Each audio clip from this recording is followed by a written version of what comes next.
Welcome back for another episode where I talk about things.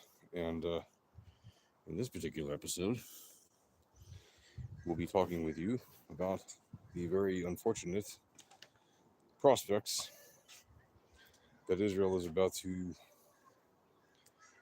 once again be involved actively in fighting with Iran and their proxies, including Hamas, Hezbollah, the Houthis, Syria. It's not looking good. For peace, that is. That said, we're at a stage where Israel cannot just sit back idly and hope and pray that the people who never said that they're going to just accept our existence are suddenly going to just wake up one day and say, oh, you know what? Sure, we accept Israel's existence. So once again, Israel, basically, as we have been since forever, since we've been a country, but in more recent times, especially since the so-called ceasefire went into effect, this little country remains in a state that, even though you can't really see it, if you will, if you're looking around, life kind of looks a little bit more normal now than it was the last couple of years. You know, things have returned to normal in many ways for most people, not for everybody, but for most people.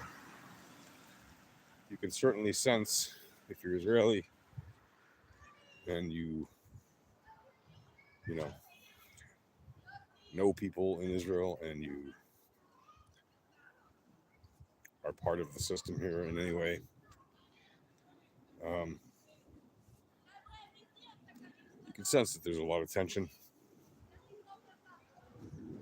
There's jets flying over me, as there always are, but more than usual. And there's a non-zero probability that we're going to be in a war again soon.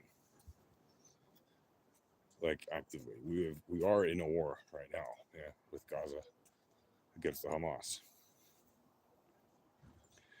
But we are probably, unfortunately, going to be in a war once again, actively on multiple fronts, sooner rather than later. And if I had to guess, we're talking days, weeks, or months, not years from now.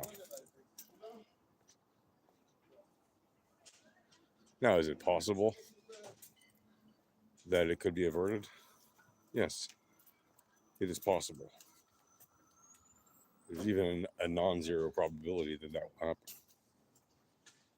Because, as much as the braggadocious enemies of Israel like to boast and rattle their sabers,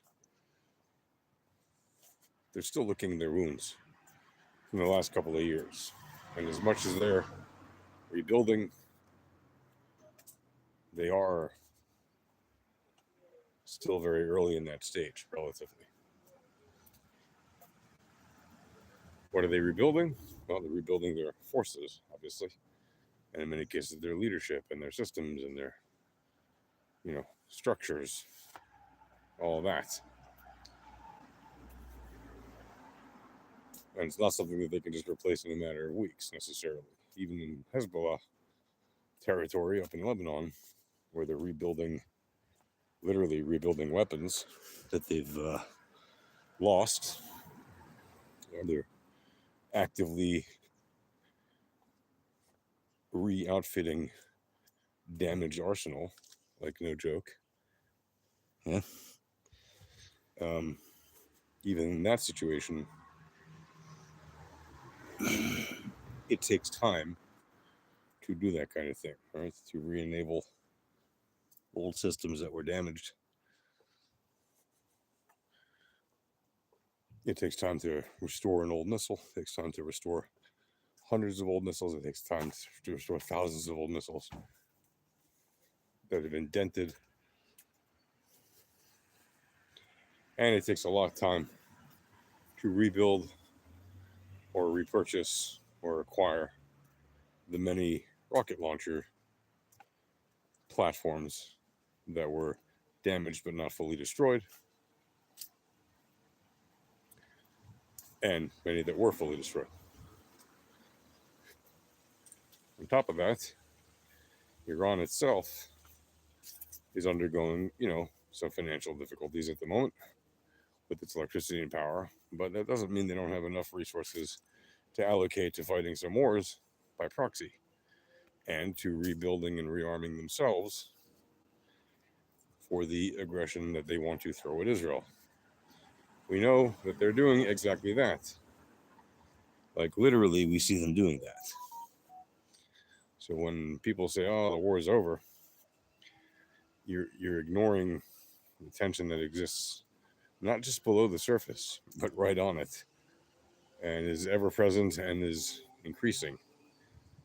And all this back and forth nonsense about diplomacy with Trump and the Arab world.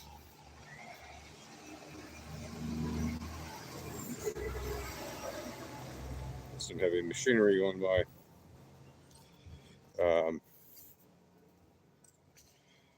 All of that nonsense is really just a pile of it. Right? It's not actually yielding any fruit. Certainly not leading to peace. And we are very much basically in a state of pre-war. Again, we are already in an active state of war. We have soldiers who are still, actively serving on fronts after the raids in Syria and in the West Bank last week, which is another front of Hamas and of the Palestinian Authority and of other terrorist groups. Israel is very much on alert because we're aware that our enemies have not just simply given up. And this is very unfortunate because it means we're probably going to see more ugly fighting.